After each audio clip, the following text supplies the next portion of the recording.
Hey everyone, hope this is working okay. So 2 days ago I did a stream. I was working on this drop down using Tailwind CSS, kind of copying a set of view components that Adam is building here. Adam's the creator of Tailwind and Tailwind UI. So we got a decent amount of the way. So this is this drop down. It's got a bunch of items in it. We can select the item. The first thing I'm going to do is, you notice there's a focus style here. If I focus off, it loses the focus. If I focus onto it, it grabs it again. If I select an item, first of all, if I just open and close it, the fact of the act of actually clicking it gives it focus again. But if I change the selection, we lose the focus, and obviously that's not what we want to do. So the first thing I'm going to do is fix that. Okay, so we have a list box component. This is contextual. It yields a single property in a bunch of components. And in its JavaScript, it has a close action. And this close action is called from toggle. And also when you select an item, it will call close. So what we want to do is, in addition to just setting this property is open to false, we also want to give focus to this button component, or the element that's within the button. Now there's no immediate way of doing that. I mean, we can't just send the message into the button.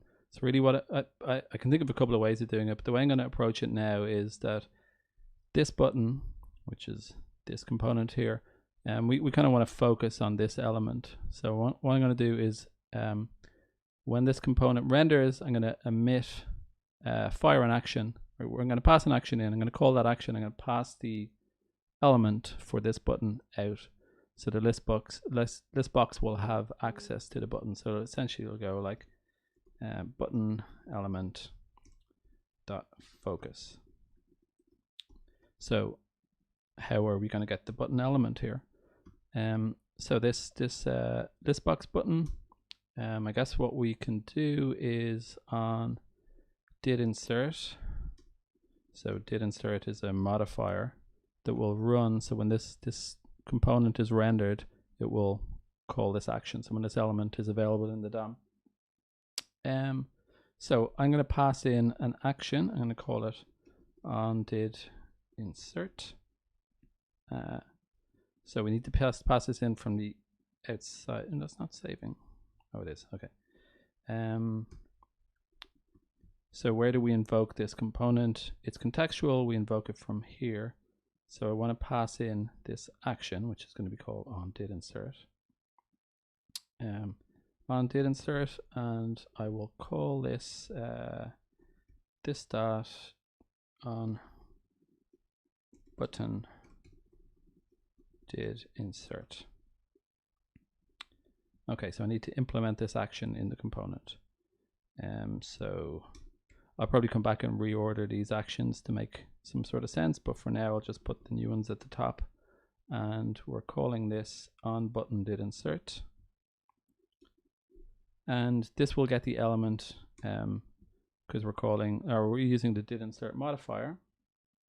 The first argument that will be passed to the action will be the element. So I can console log that out, the element. So here's our action. Here's where we're passing it into the button contextual component on did insert. And here is where, when this element is rendered, we are invoking that action. So if that works, we should get a console log with the button every time we render it. So I'm reloading the page here, and you can see that it's logging the actual button. What I might do is wrap this list box. I'll create a button here. On click, we will toggle, if I can spell, toggle drop down toggle show dropdown, let's call it. Okay, so this, what I'm going to do here is just have an if statement and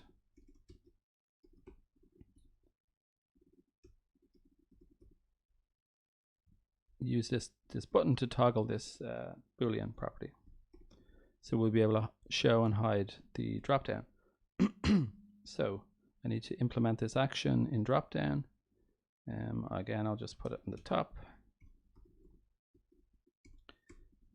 Toggle show dropdown. We're going to have a new track property called show dropdown. So this will be a Boolean. It will default to false, true. And then when we toggle it, we'll flip it. So this dot show dropdown is equal to not this dot show dropdown. Okay, so when we have a button, when we click it, it will call this action, which will show or hide this. And you can see that's working here. And every time it shows, every time it's rendered for the first time, we can see the did insert modifier is executing and calling our action with the element. So this element we now have access to. So this is the button element. So we should set this. We'll call this button element is equal to EL. This will be a property on the component. It doesn't need to be tracked because we're not actually rendering it in the template anywhere. And now we should be able to, now we can access and we call focus. So let's do that. So if I select one of these, you can see that now it's fixed, in that it's actually setting the focus as we expected it, which is nice. Okay. Now we should probably, because we're doing something you wouldn't normally do, I think, in components, or it's certainly not usual, and we're kind of like passing an element around. So I want to make sure that I clean up after myself. So I'll mirror this and do a will destroy modifier on will destroy. Okay, so this will be another action that we're passed in. APK says, is there already a GitHub repo where this code will be published to? I will be sure to put something up tonight and link it in the, I'll tweet it and I will put it in the link. Thanks for reminding me.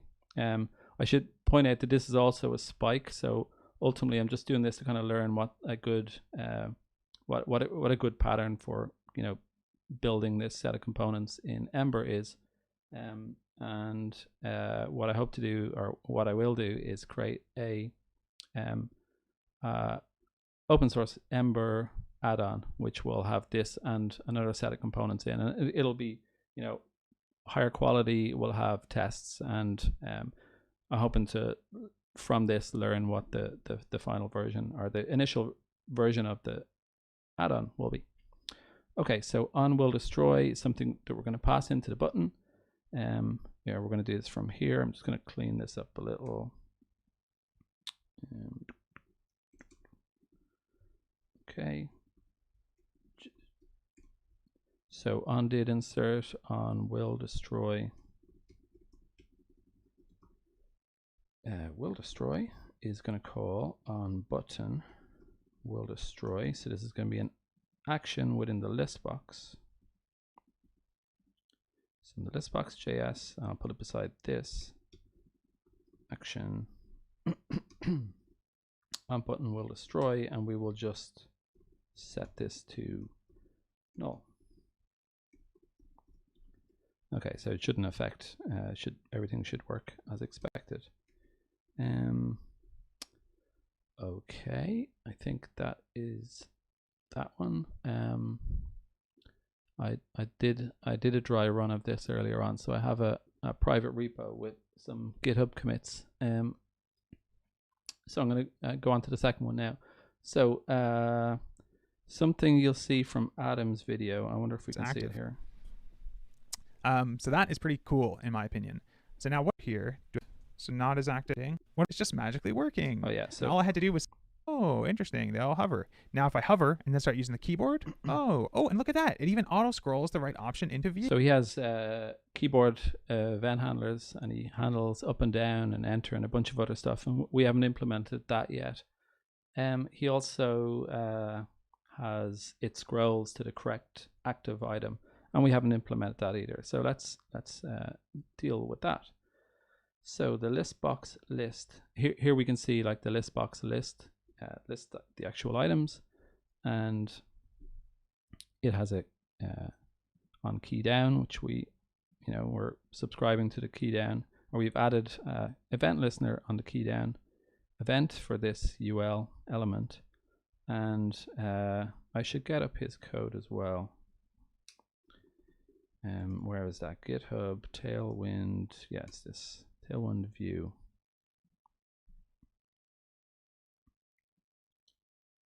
It's going to be interesting when I finish this to compare the view version or the final version. This is his first version of it, but it'll be interesting to compare them. I suspect that there's a bunch of stuff like this that won't be in the Ember app, which will be nice.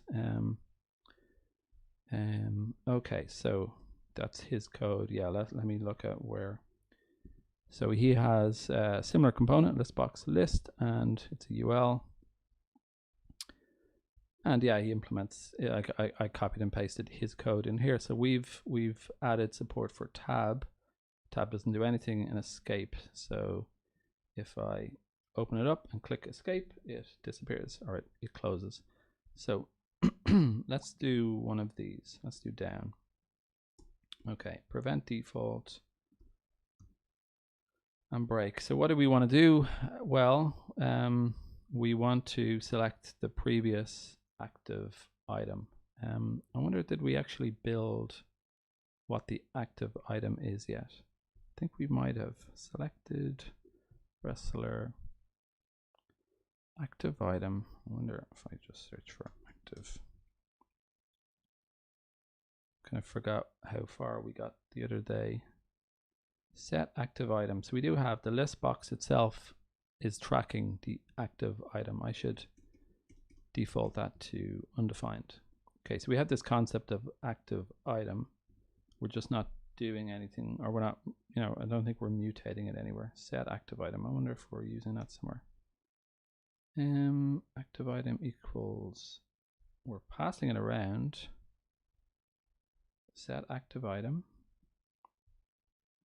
Set active, we're possibly not doing anything with it. Anyway, back to our keyboard handler. So we could do a bunch of the low level stuff here. I kind of want to what's the owner of the active item, and so far as we've built it, it's the top level list box component that actually owns what the active item is. So rather than doing the low level stuff here, I'd rather just send a message to listbox and say, hey, go to the previous one. So I'm going to implement an action here called, I'll put it at the top again, action. We're going to do activate previous, maybe. So we will call this activate previous. So yeah, we'll do the lower level stuff here, which is we'll get the index of the current active one, and then we will go to the previous. Are we doing previous or next? We're actually doing down, so it's next. So we'll do activate next first. Okay.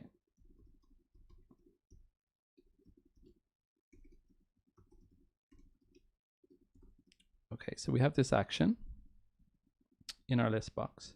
So if I go to the template, we want to pass this into the list. So let's do what we did before and just give these a bit of space.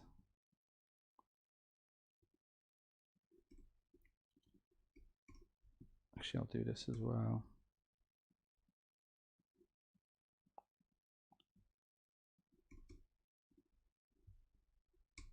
Okay, so we want to pass this new action activate next into the list component.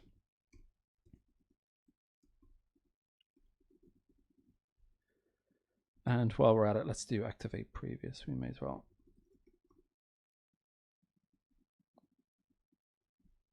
Okay.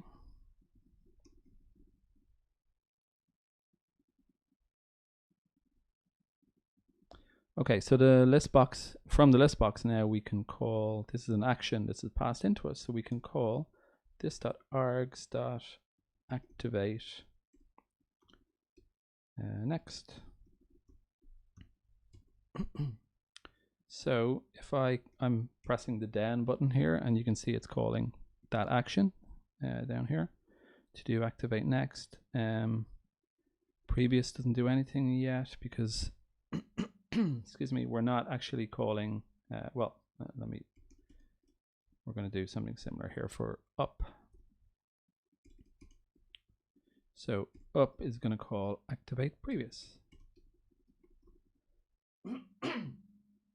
Okay, so now up and down, so I'm pressing down and I'm pressing up. So now we can implement the logic close to where the actual, the data that the property active item lives. Okay, so activate next is going to do something like, we want to get the next item index, and it's going to, we want to get the index of the current active item, which is going to be, let me actually pull this out into a variable, which will be current index, current active index.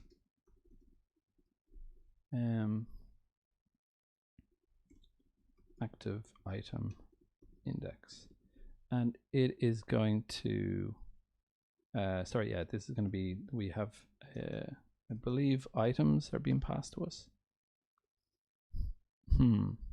So we want, let me go back to the template. We have a list of items somewhere here.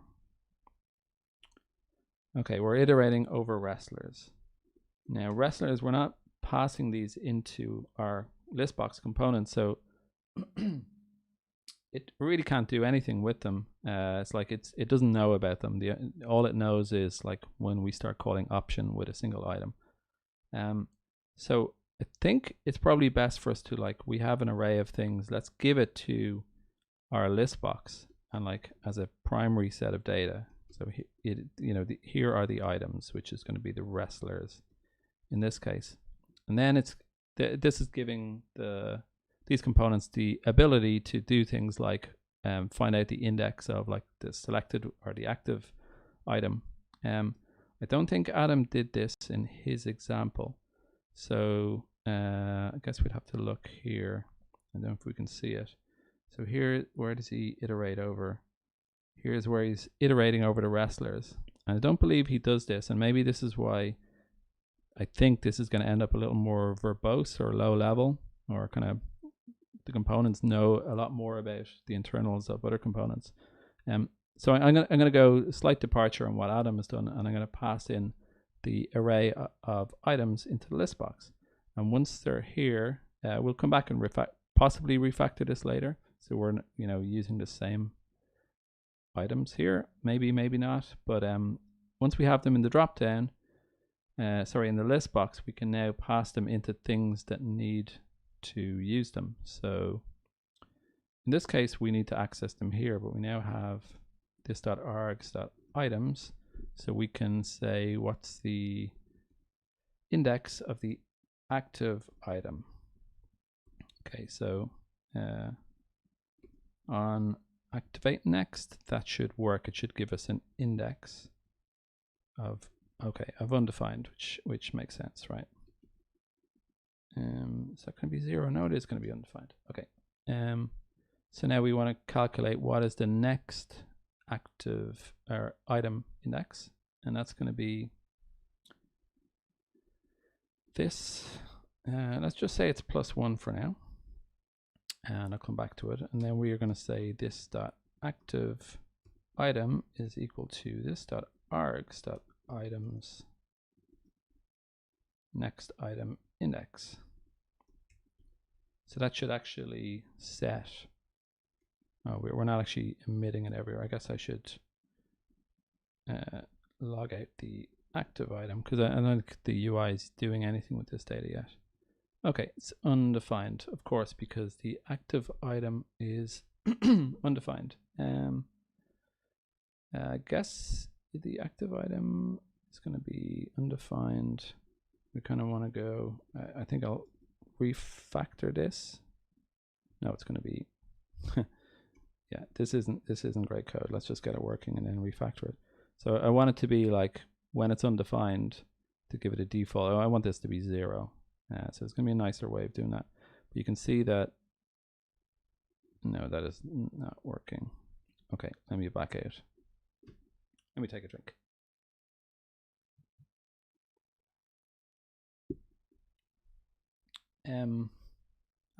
Of course, this is wrong. I should be using index of here for a start. Right. I don't know what I'm doing. Index of. So I actually want to get the index. This is meant to be the index of the active item. And I think if I have an array and I go index of something that doesn't exist, I get -1. So if I add 1 to it, if we're going down, that will give 0. That's kind of handy that it returns -1. Perhaps that's why they do it. But now I can just say, okay, well, I want the next index. This is kind of naive because if we reach the bottom of the list, it will, overflow.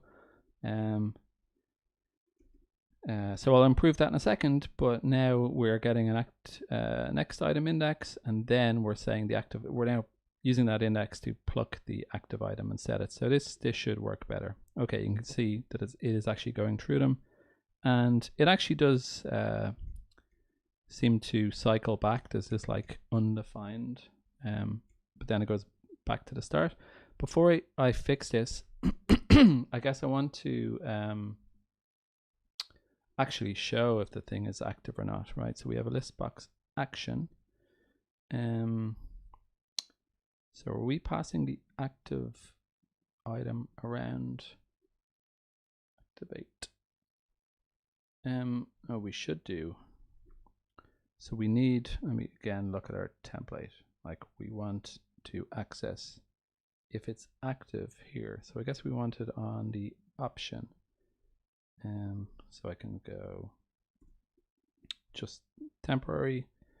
We'll emit the option is active, and we haven't wired that up yet. So these should all be undefined or empty.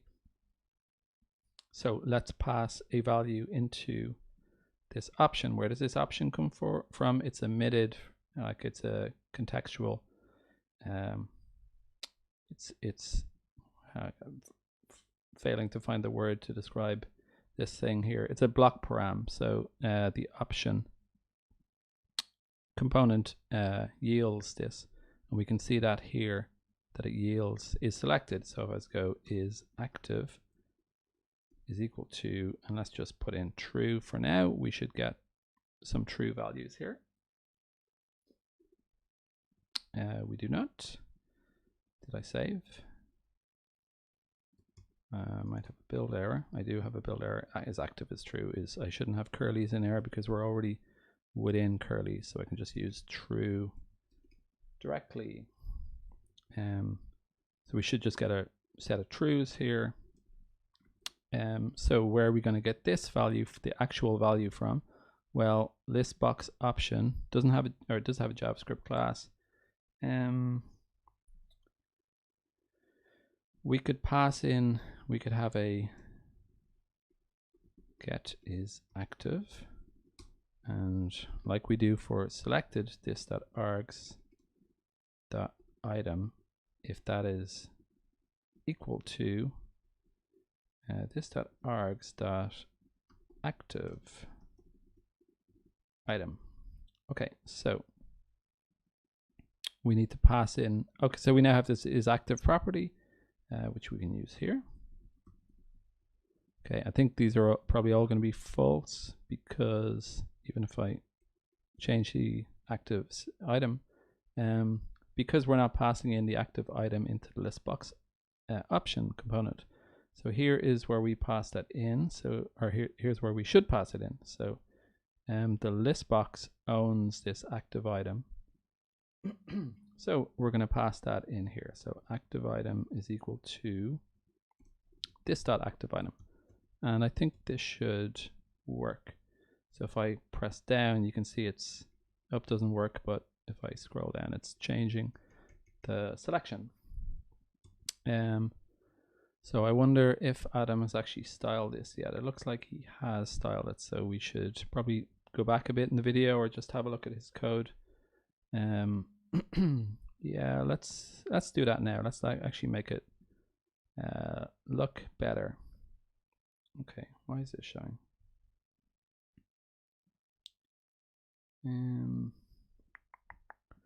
I must have clicked something. Okay, see, view, show minimap. Okay, that's better. And how do I show and hide this? Command B. Okay. So let's have a look, see if we can tell from his video where he does the active thing. Okay, so there's a div with a relative. This is within the list box option, which is here. He has created an internal div within this because he wants to access the is active. So let's do what he did. Okay, and we're going to move this stuff down.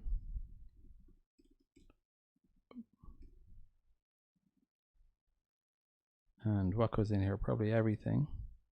But the wrestler goes, yes, the wrestler and the span and the SVG. So all of the contents go into it.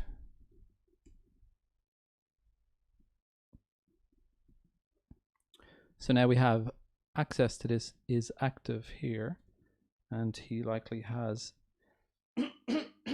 excuse me, he likely has a if statement.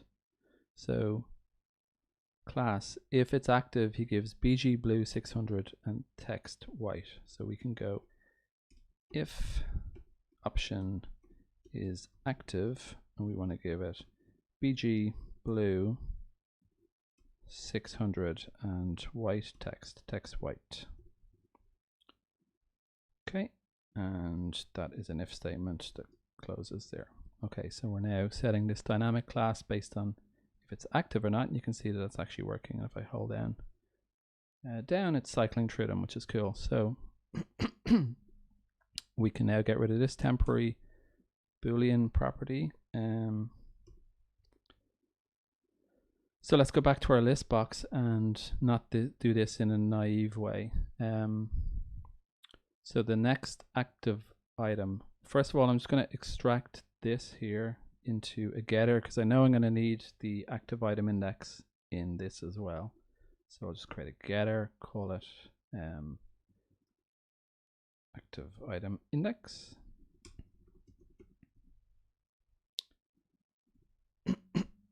Okay, so we can go, you have that in there. Now this will be the active item index. So it'll be this. If it's greater than, so we're going down. So if the active item index is greater than equal to the length of the items, we want to go back to the top. So that will be 0. Otherwise, it will be the active item index plus 1. I think that should do it. So that gives us the next item index, and then we pluck that item, whatever it is. So if it reaches the end of the list or somehow goes past it, which it shouldn't, it goes back to 0. So that should mean that we can cycle through these. And if I scroll down to the bottom, we go John Cena 7. Oh, I lost focus here. Okay. Let's go to the bottom. I should get scrolling working here, but if I go press down one more time, it should bring us back up to the top. So now we're cycling through those properties correctly. So we can do something similar for previous. So the next item index, we're going backwards this time, so we want to take one away from it. If it is like, if we go beyond the first item, which will be index 0, we want to go back. What am I doing here? So if this is less than 0, yeah, we want to go to the end of the list because we're going backwards, right? So this will be the length -1. So that will put us at the end. Otherwise, we are going to, I think that's the way they format it. Go back one. Okay. So I'm going there. I've gone back one. Oh, that didn't work. I'm pretty of an error or something. Okay, let's look at the logic. Next item index. If the active item -1, so we're going backwards. If it's less than 0, bring it to the end of the list. So that should be args.items, right? That's the length of our list. Otherwise, we're not at the beginning, so we can just go back one. So it's the active item index -1. So hopefully this works. So I'm on Andre the Giant, Hulk Hogan. I'm going to press up and then up again. And if I scroll down, you can see now that we're actually cycling through them. So up cycles through them and down cycles through them, which is pretty cool. Now, one thing we're not doing is, I should bring up his code at this point. He does this. Okay, so he's got similar logic here, right? For up and down. And then he calls this.context.focus with the value of the item that is like just been activated, I guess, the active item. So he calls this focus with a value, which sets the active item to a value, and we're actually doing that already. And if the value isn't null, he, in the next tick, which I guess is after view renders, I'm not familiar with view at all, but I guess that's what it does. He then gets the list box list ref, which I'm guessing is the element that is the outer element of the list box list.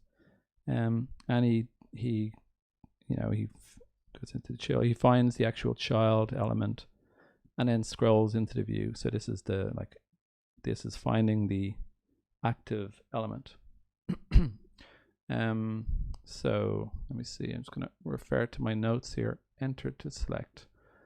Okay, so actually I do something else before then. Let's come back to this particular thing in a minute, I guess. Enter to select. Okay. So if we go to Ric Flair, if I click on Ric Flair, it selects him. If I go up to Hulk Hogan and press enter, it doesn't do anything. And in our list box list, we probably are just not implementing the enter case. So what do we want to do? We want to select the active item. Okay. So this box list, what are we giving? We're passing in a active item, so I guess we can just call it this.args.set active item, which is going to be set active item. What does set active item do? It might actually do exactly what we want. No, we have to give it an item. Well, actually, let me see. This is in the list box. Select active item, and we pass an item. See, that doesn't seem right because we know what the active item is here. Like this list box component owns it, so I don't think we need to pass in the active item.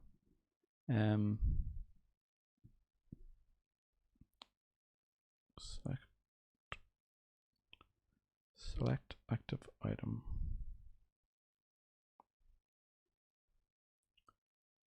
What's this box? I'm confusing myself here because I'm not building it from scratch. I'm looking at my notes and it's different than Yeah, I should probably just like actually build it rather than doing that.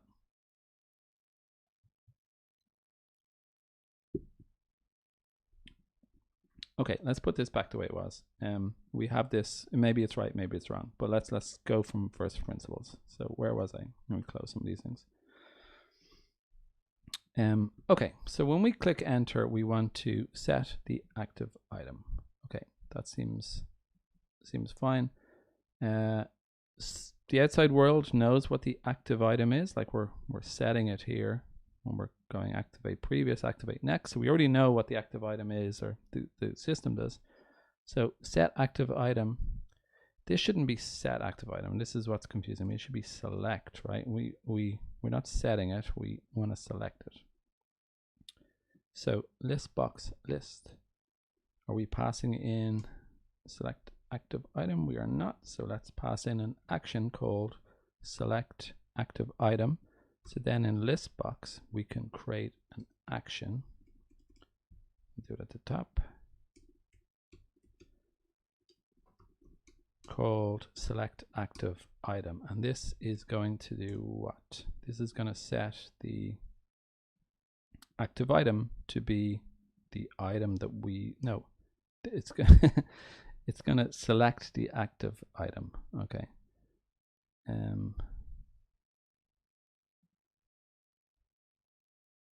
Yeah. So I'm getting confused. We have an active item, which is when we scroll up and down, and we have the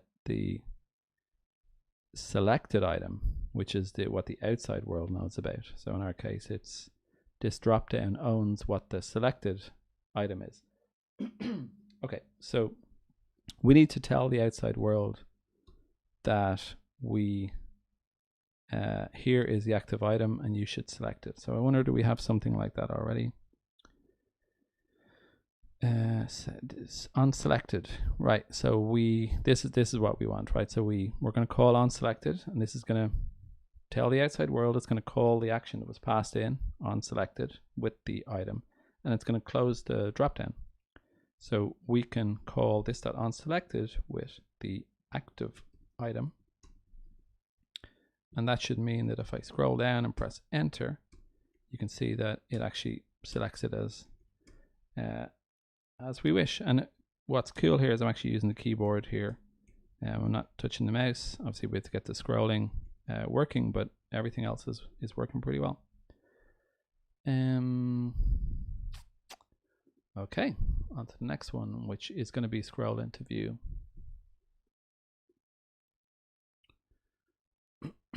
Okay. Maybe just before I do, just run through his video a bit and see if we're missing any style related stuff. As I'm doing it, it's just magically working. And all I had to do was say, these are the styles I want if it's active. So that is pretty cool in my opinion. So now what about the check mark? See how the check mark is kind of like an ugly color right now? Well, if we want, do we even have a check mark?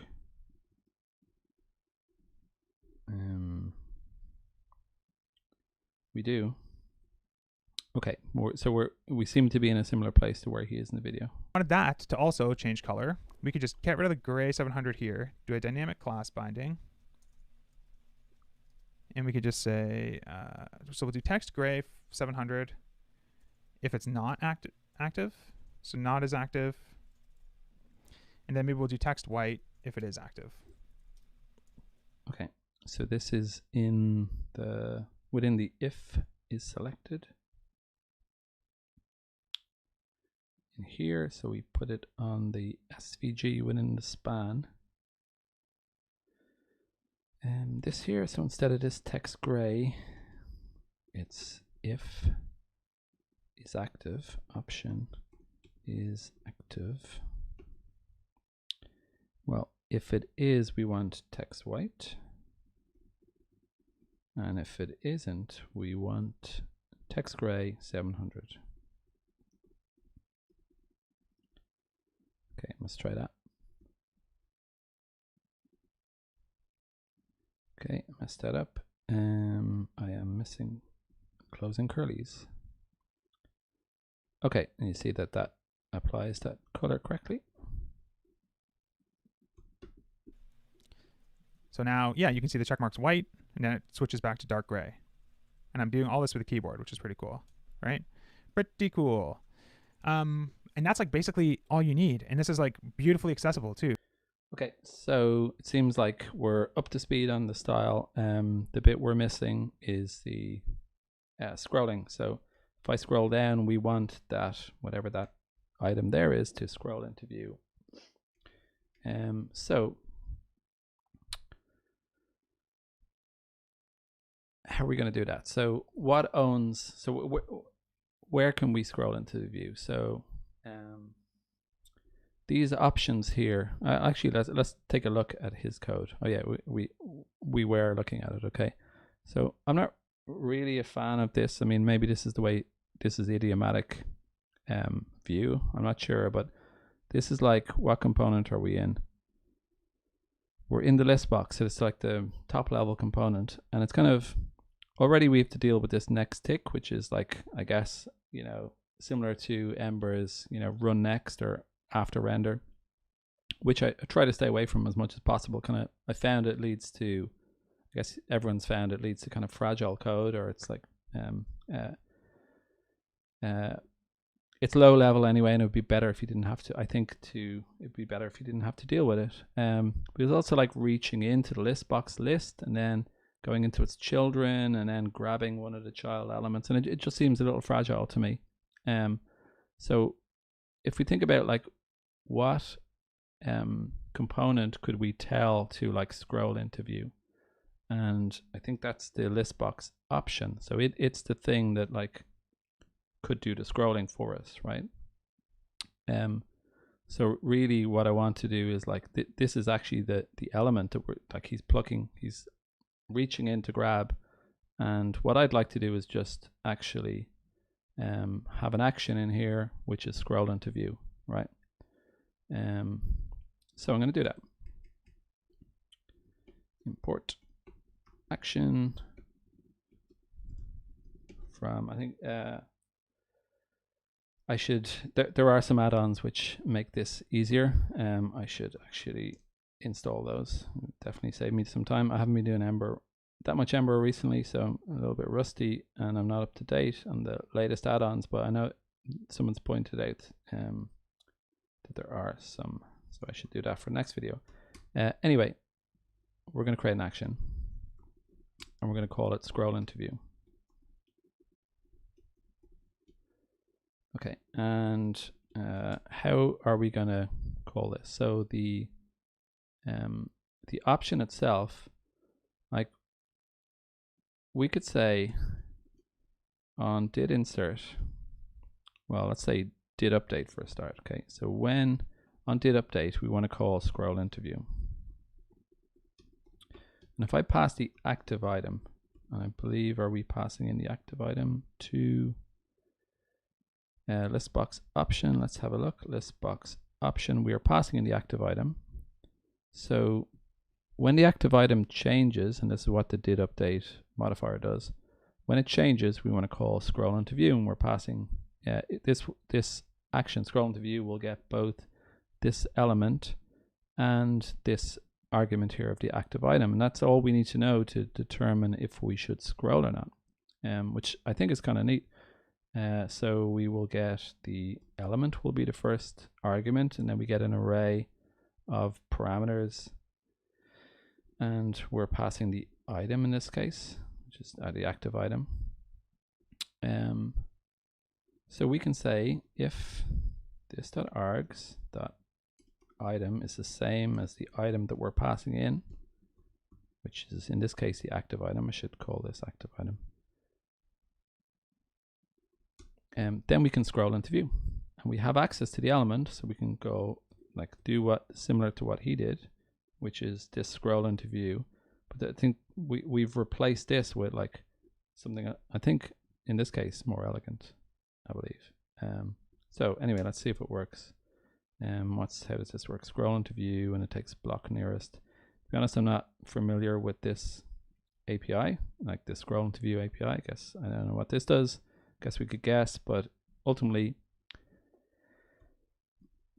if the active item updates, it'll trigger this action in our options, and if the one that matches, it will scroll into view. So let's see if this actually works. So if I scroll down, yeah, you can see it actually is now working, and I think that's pretty neat.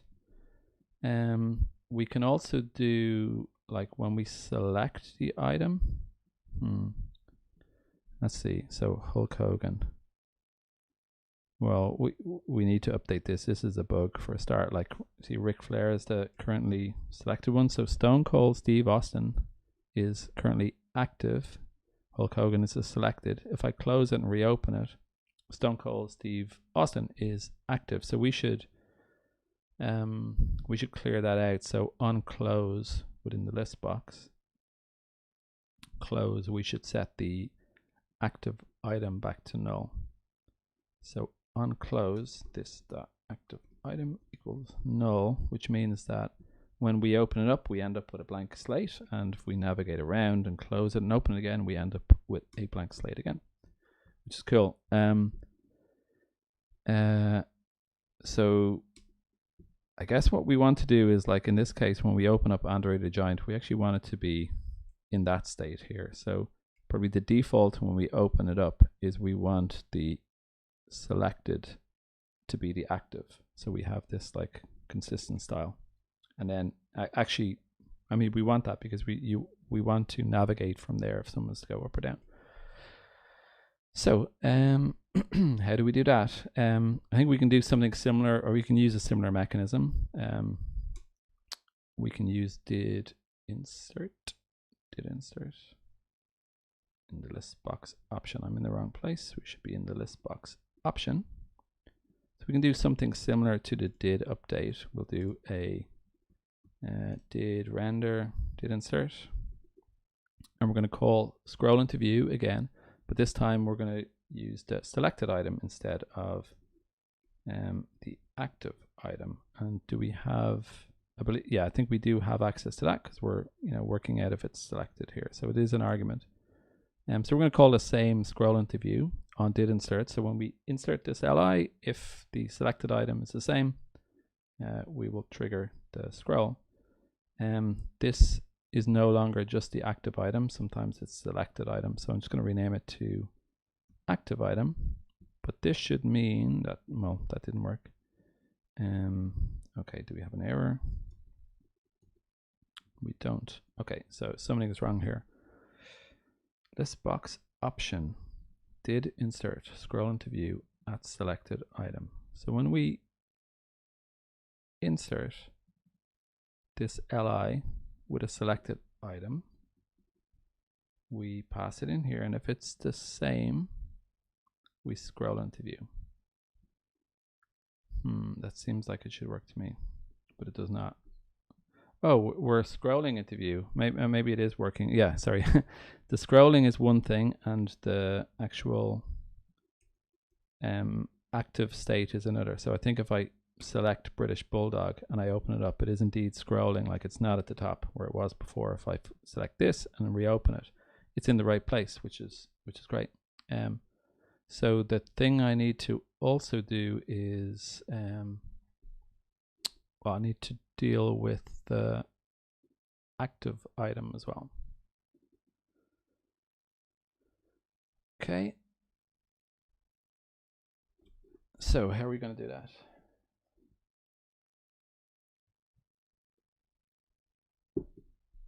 So when we open the dropdown, we have an action for that, which is in the list box. So here's where we open. We want to set the active item to be the selected item, which is like an argument passed in.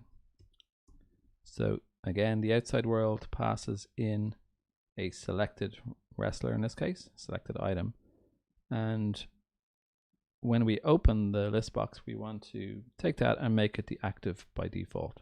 So active is arg selected. Sorry, I got that wrong.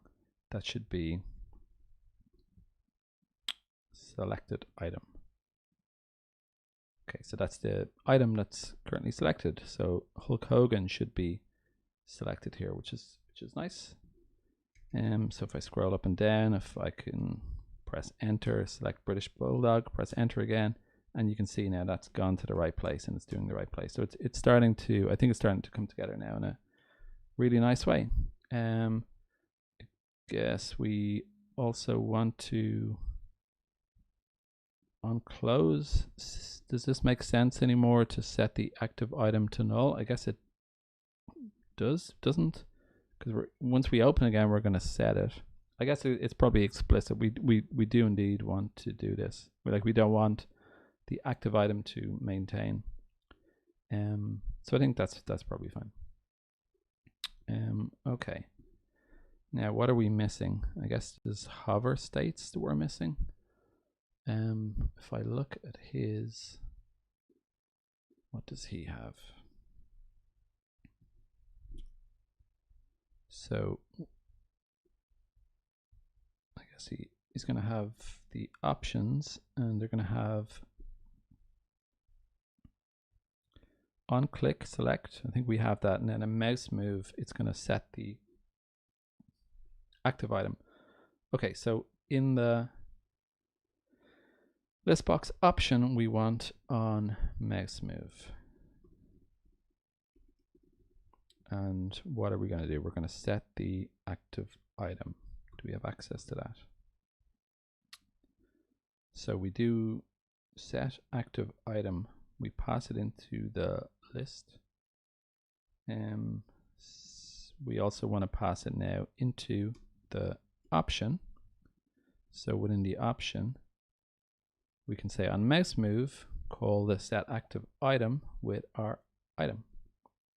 So this should mean when we hover over it, it changes the active item, which is nice. And then our keyboard shortcuts are up and down and still working.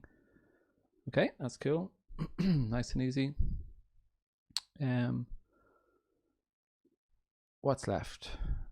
Just refer to my notes here. Active Descendant. Okay. So active Descendant, this is like ARIA stuff. Maybe I'll just actually play through his video a bit. So check this out. If we look here, you'll see here's the button, and you have ARIA expanded true, right? Because it's open. When I highlight Ric Flair, let's see. Yeah, okay, so we got Bret Hart selected. You can see the active Descendant is Tailwind UI listbox ID 21. These are like automatically generated IDs for each one, and that has ARIA selected true, right? As I hover over, as I choose Macho Man, you'll see that switches to ARIA selected true. So all this stuff is working perfectly. If I was to like switch on Voiceover, all right. Welcome to Voiceover.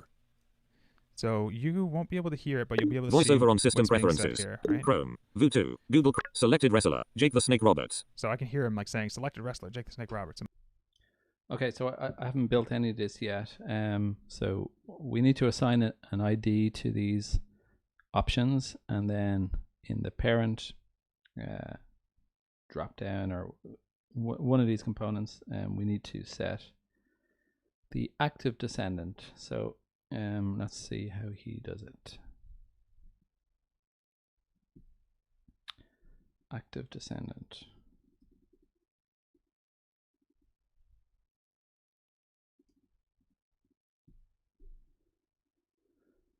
So this is the list box list, and it sets this active Descendant.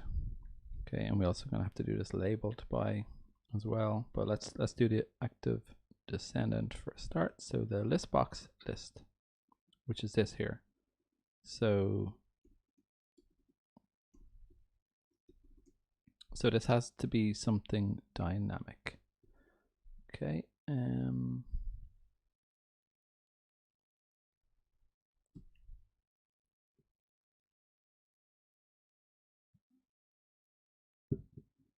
Okay, so this list I guess we can have a property on the list box list components. This will be, let's just say this dot active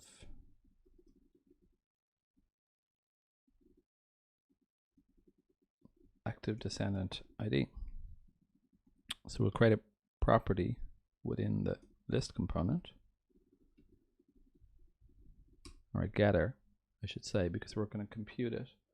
And I mean, if we have an active item, which this box list, are we passing in the active item? So we're passing in the active item. So we're going to like compute it based on the active item. So if there is an active item, then we can return like, I think he uses kind of naming scheme, Tailwind UI, this here. So he has this kind of incrementing ID. So we can use something similar, I guess. So we're going to return this, and then we want to kind of compute an ID from the active item. So if we went 999, we should see that this here has a, not the button, the UL should have it right. It does not. Did I not save it? This box list, aria active descendant. So it's on the UL, which is here. It does not have it. Okay, I must have messed that up. So the list box list, I'm saying if it has, active item is an arg, so it should be args.active item. And we should see now in the UL that it has an active descendant based on the ID. But so we need some way to compute an ID based on the item, and there's some pros and cons for this, I think. So I implemented this earlier today, and like I'm going to use GUID4. I might come back to this for the actual add-on. So GUID4, you give it an object, and it will return some ID, and Ember uses it internally to assign IDs to things. I think if we take a look at the code, we'll see why this may or may not be the final thing I use. So if I go to GUID, so this is the implementation here. In a similar way to Adam's code here, we're gonna, like, it increments a ID. You can see here. So when we generate a GUID, it will, okay, GUID4 is the thing we're going to call. So let's follow this down. If it's an object, it will try and get, it has this set, or it's actually a weak map for object GUIDs, which is good. It gets it and it will return it. If it doesn't exist, it will create a new one and put it in that weak map. And that's kind of cool. Like, so if we have an object for our items in our list, this is something I think that we want, because it's a way of just like you pass in the whatever item, and you can pass in the same item from multiple different places, and you'll always get the same GUID back for that object. And it's a weak map, so if that object is cleared by the system or garbage collected, or if it's not referenced anywhere, it won't take up any space. So it'll be released, which is nice. The bit I'm not too keen on, like, I don't think this is a perfect solution. If we pass a string in, it seems that the string uses and maybe this is just, it can't use weak map because it's not an object. It uses just a map. So I believe that for strings here, so if we try to get the value and it doesn't exist, we will actually set it in this map. And I don't think that's going to get reclaimed. So if we're going to be using this set of components with strings, and maybe we won't be. If we were using strings, maybe this isn't a great long-term solution. If we're not using strings, it's a great solution, because this is like the perfect API, I think, as we'll see. So I'm going to use it anyway. So we're going to use GUID4. Okay, so we can just interpolate this in here. GUID4. Okay. So now, if we have a look at the UL, we can see, well, yeah, that's not going to work. There's the function. Okay, so, well, I didn't pass any to it. I'm just rendering the function. So we want to pass in the active item like that. And we should see that the UL has this GUID, and this is kind of stable. We give it the same object, we'll get back the same ID, which is cool. So we can reuse this here. I think for now I'll just copy the code, but within option we want to add an ID to this element. And this is going to be, let's call it this.id, and we will create a getter called ID, which will return, obviously for the real version I will extract this out into something shared, but we will return this dot item, this args.item. So that should give all of these an ID. So if I expand that, oh, I made the same mistake again. This time, yeah, I didn't put curlies around it, obviously. Okay, rookie mistake. And that failed. GUID 4 is not defined. Okay, I'm making all the mistakes. So we need to import it, of course, because we're using it here again. So this time, if we inspect this, we should see that these LIs have got a list of IDs. I think something nice about this approach using Ember's GUID 4 is that these IDs are the same, right? So you'll see that this starts with 172, and if I scroll down, or if I close it and open it again, we're not creating new IDs. And this is kind of nice because it means that it's a nice property. We can, at any point in the system, if we need one of these IDs, we just give the item to GUID 4 and we get back this the same ID, which is kind of removes a whole bunch of plumbing from our components.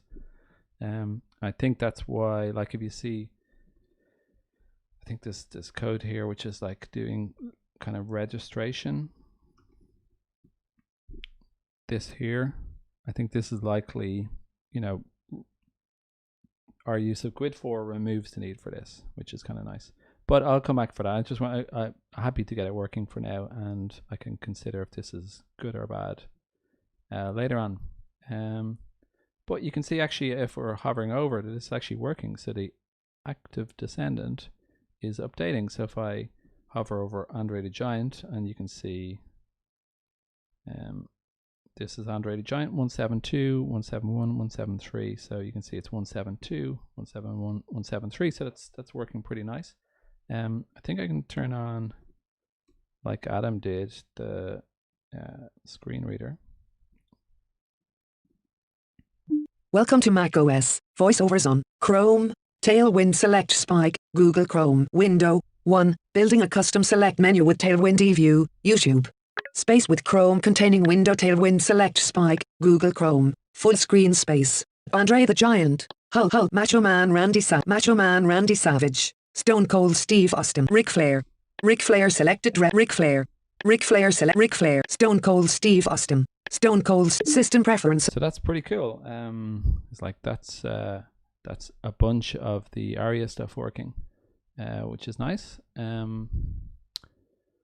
So I wonder what else I need to do. I think I had one more thing on my list before I call it a night. This obviously won't be the full implementation. There's more work I need to do, and maybe I'll do another live stream. Maybe not. But what's the next thing? Focusing and blurring. Okay, so focus and blur. This is going to be on the list box component. Maybe I'll just play through the video a little bit. My headphones. Jake the Snake Robert, Macho Man, Ric Flair, Bret Hart, Stone Cold, Doink, Bret, Rick, the Hulk, selected wrestler, Right. Hulk Hogan. So that's pretty cool. So it's Voiceover like off. perfectly accessible. Oh, you can hear it? That's cool. So that means that Ecamm Live is automatically doing the system audio. So that's sweet. yeah, so this is pretty cool. I'm pretty happy with like how this works. Now say we want to do like a transition, so that like when we close it, maybe it fades out.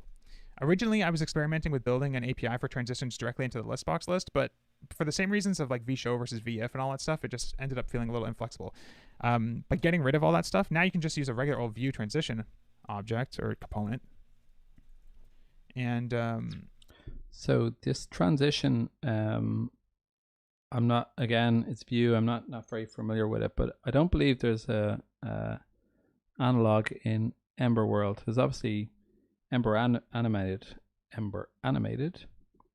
which is a really fantastic library, but it doesn't work on like giving it I don't believe a set of like entry and exit classes. It's kind of, it works on JavaScript, and it allows like these really rich animations. So you can see that these are all kind of reacting to each other, which is nice. So I might just skip over this bit and actually come back and see if I can find an Ember primitive that is analogous to this transition component in Vue, and because I'd like to like be able to build the same things as Adam is. Now we can just do obviously class-based animations really suits Tailwind, because you know everything is like applying utility classes to objects. So being able to animate through different states would be great. Like enter active class, or let's just fade out. I've been studying a lot of UIs, like good ones like Mac OS and stuff, to see what they're doing for animations, and most things open instantly and then leave a little bit more gracefully. Actually, I think I'll just skip through this. We can even sit on it, right? So say we did focus, outline, none, focus, regular drop down now. So another thing is like this button here, we could do some focus styles on it, right? So say we did focus, outline, none, focus, border, blue, 300, focus, shadow outline, blue. This is like using Tailwind UIs kind of. Okay, so let's try this.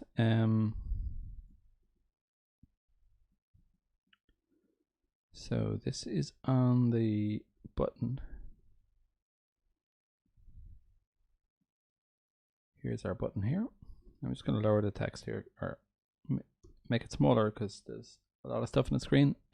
So he added some stuff: focus, outline, none.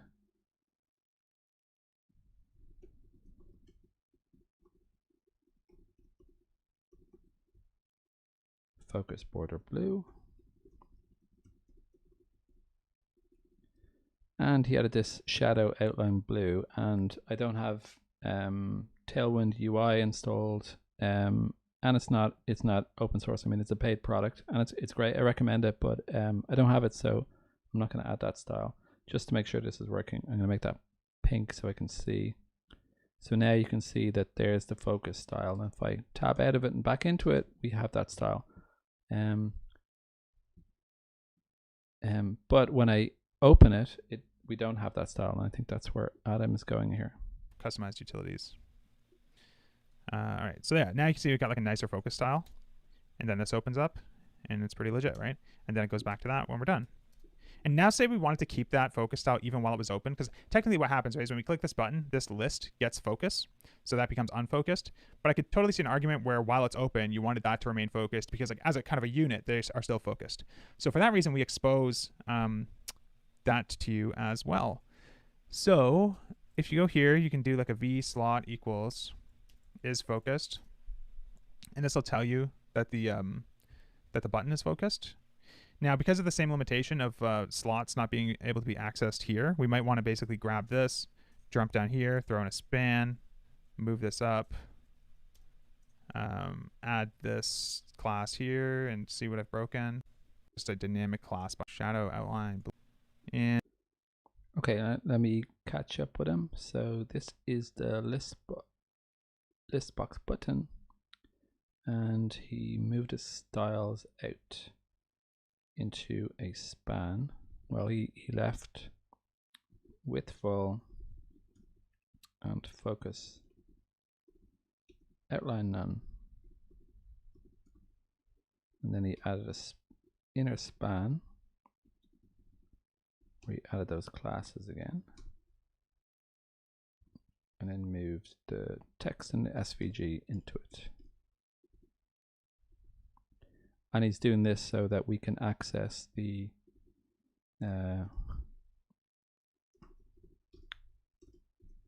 is focus. So the button is going to have a is focus property, which we will implement. So let's see, inline flex all the way down to border, item center, justify between, width full, text left, rounded, px, py, border. So we removed this stuff. Okay. Now there's no focused style, so I guess that's what he's going to do next. And oh, okay. So yeah, we get the focus styles back. Now, if we wanted it to be focused even while it's open, we could just say, okay, well, if oh yeah, so he has this is focused, and I haven't built that yet. So it's focused. So this is the button component, and it has some event handlers. Unfocused, it just has this internal property is focused, and it manually sets it based on focus and blur events. So let's do the same. So our button is here, and I'm going to create a class for it. What am I doing? Ember generate component. It's called list box button, and GC for Glimmer component. So we don't want to override the template, but we do want the JavaScript. So that's what that generator is used for there. We're going to have a tracked property, import tracked from Glimmer tracked, and this track property is focused. Okay.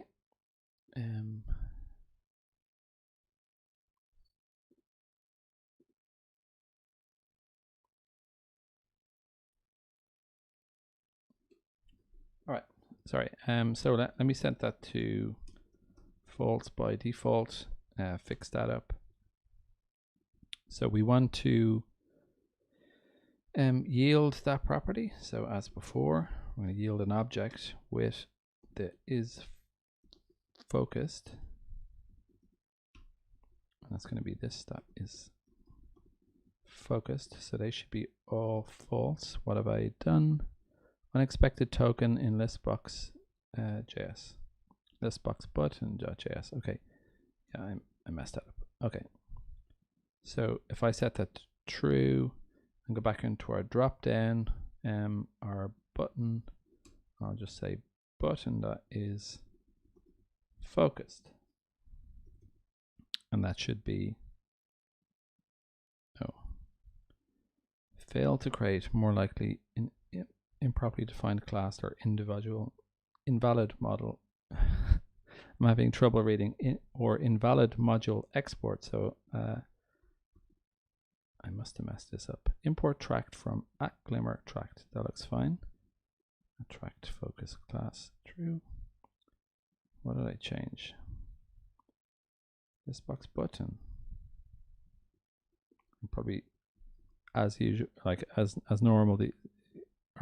It's quite normal to mess things up. I have a little typo, so that should be tracking.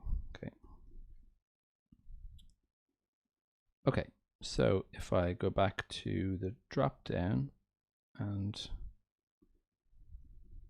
put in is focused, so that's like hard coded to true at the moment.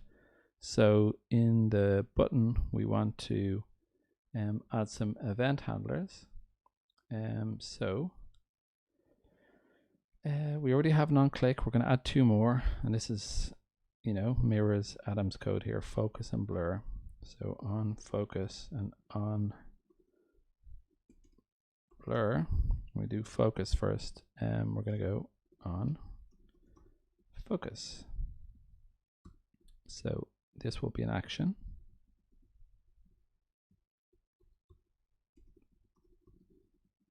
Whoa.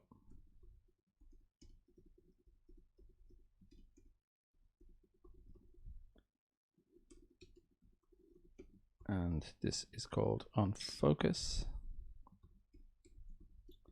And we're simply going to set is focused to true.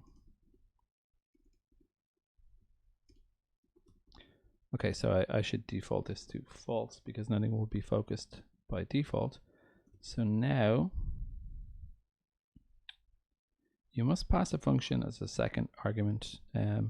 Okay, yeah, so that's a good error. At onFocus, we're saying like, is there an argument passed in, which there isn't. This is an internal to the button.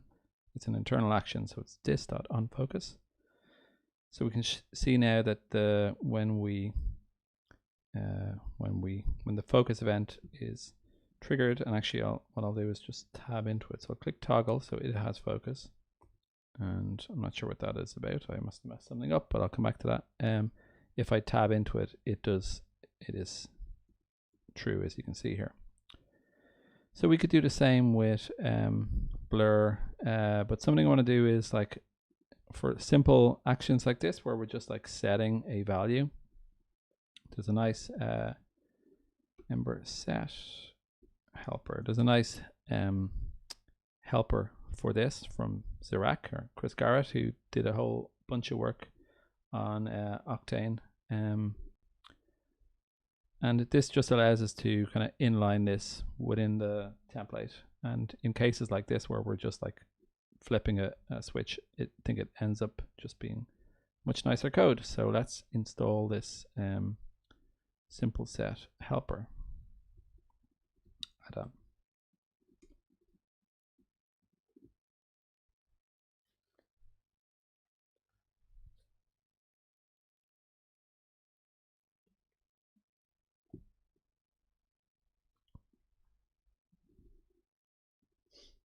Okay, so how this works is we will call set this, right? We're going to do the same logic. This is focused. I'm going to set it to true. Is that correct? Set is focused true, yes. Okay.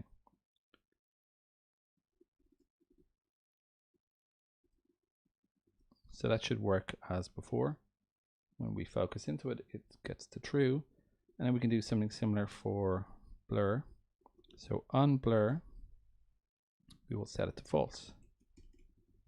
So now when we tab into it and tab out, it sets that is focused correctly, and we're yielding that property out to the the outside world, I guess. So I can now remove this action, and then the JavaScript for this component is just exists for this single tracked property, which is nice. Okay, so we're yielding this out, and in our dropdown we now have access to is focused. So I think that brings us back to where Adam was in his video. If it's focused or if it's open, then we'll keep the focus styles. So now okay, so if it's focused, we want this border blue, otherwise border gray. So this is on the span here. So that's it's getting pretty long. So put that on 2 lines. If button is focused, so we'll just do the focus, and then we'll come back and add the is open. So if it's focused, we want border blue. I was using pink 300. We don't have the shadow outline blue, so that's fine. Otherwise, it's border gray 300. Okay, so I think that should work. So now if we tab into it, it gets the pink. Now you can see when I click on it, there's this little flash. That's what Adam was doing here. He was saying if it's focused or it's open. So that's what we want to do here. There's an open RFC for adding helpers, like truth helpers like or and into templates. But before that lands, I use Ember truth helpers, which is a cool add-on, which adds these sort of things. So it like adds these helpers here. So let's install that.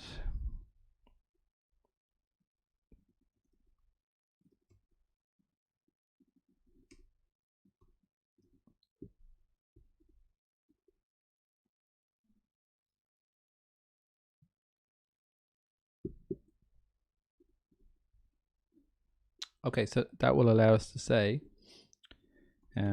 if the button is focused, or we have an is open here somewhere.